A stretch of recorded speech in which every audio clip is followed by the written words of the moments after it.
Well, dear friends, I'm a writer, and primarily a Dogri writer. It's not very easy to be a Dogri writer, I tell you. As a supplement, I write in English as well, but that's merely a supplement, not the main food.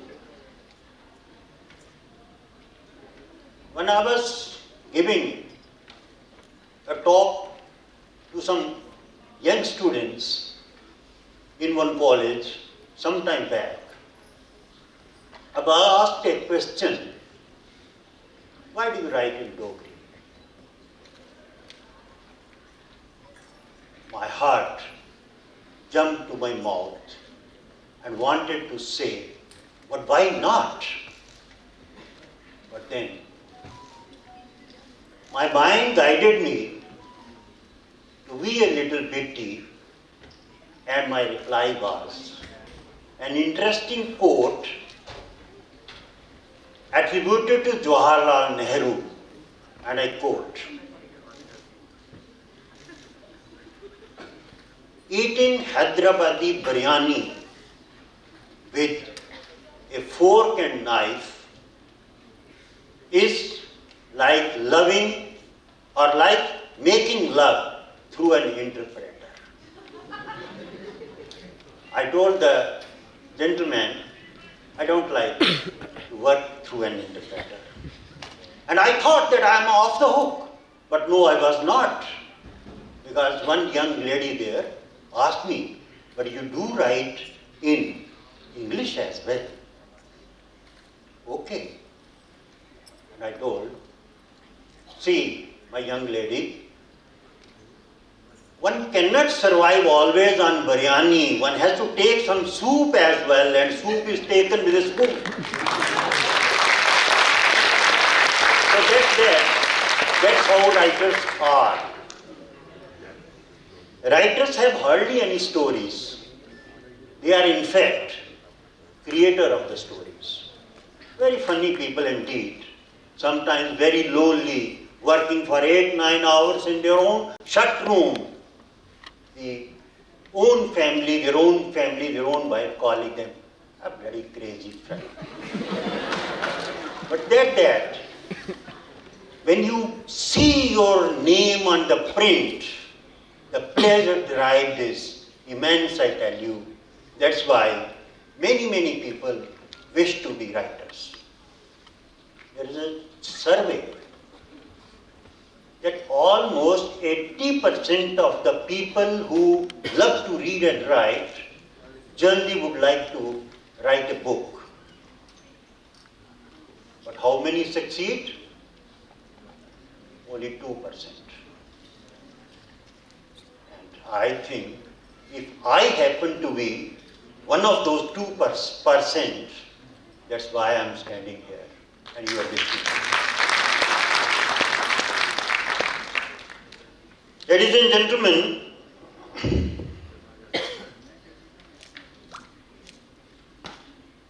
I wanted to share with you another interesting thing about writing.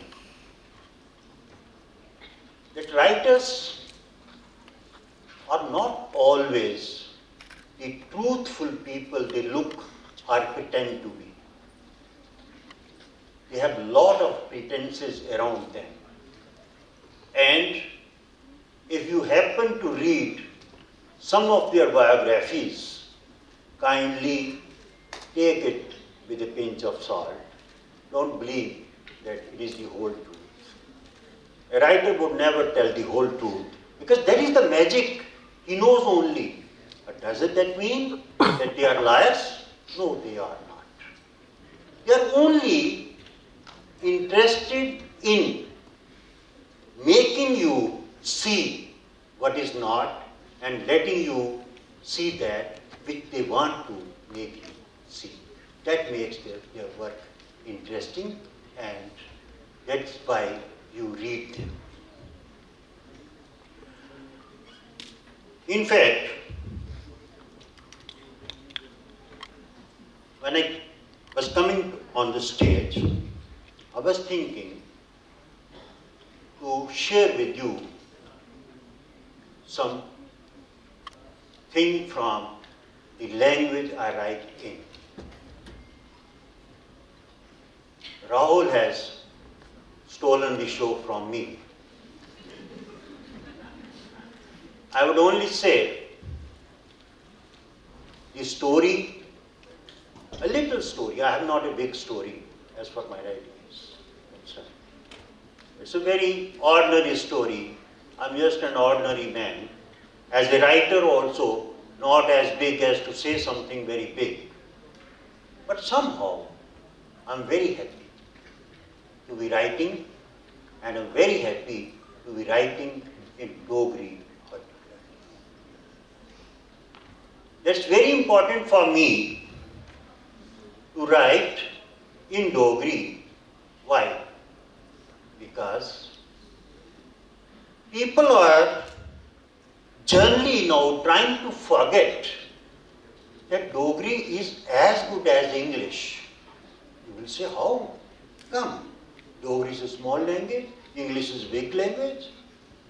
The organization I belong to, that is Sahitya Academy, we have 24 languages there, and all 24 languages sit on the same table. So I say that English as well as Dogri.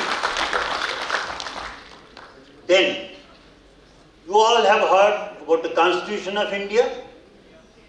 Well, Dogri sits there as well in the 8th schedule with other 22 languages. And if a language can be official language of the nation, mind you, all those 22 languages, they are official languages. We don't have, as some misconstrued to be thinking, we don't have any national language. We have 22 official languages for our nation placed in the 8th schedule of the Constitution of India, where Dogri also sits with all other 21 languages. It was a long journey. My journey was also not very long, but journey all the way.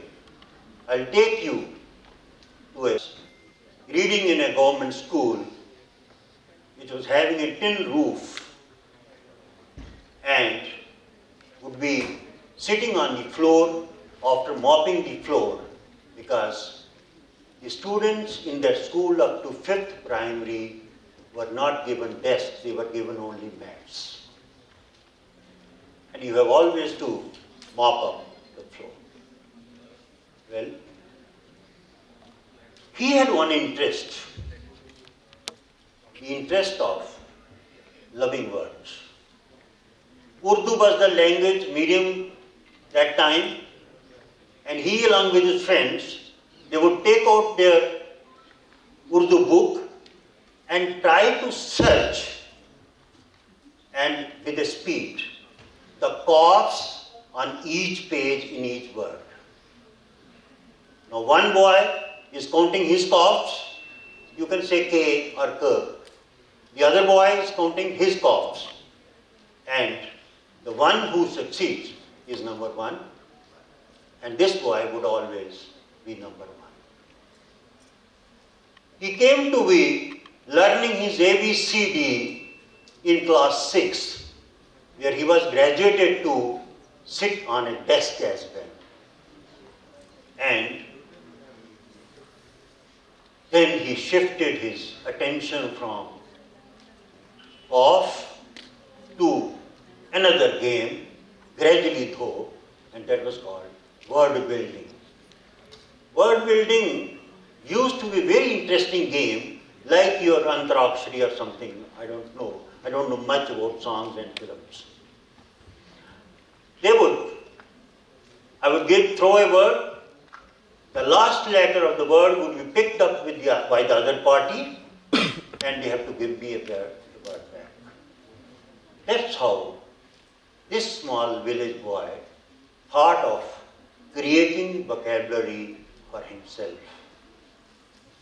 And his passion was so high that he got a dictionary and started mugging the words.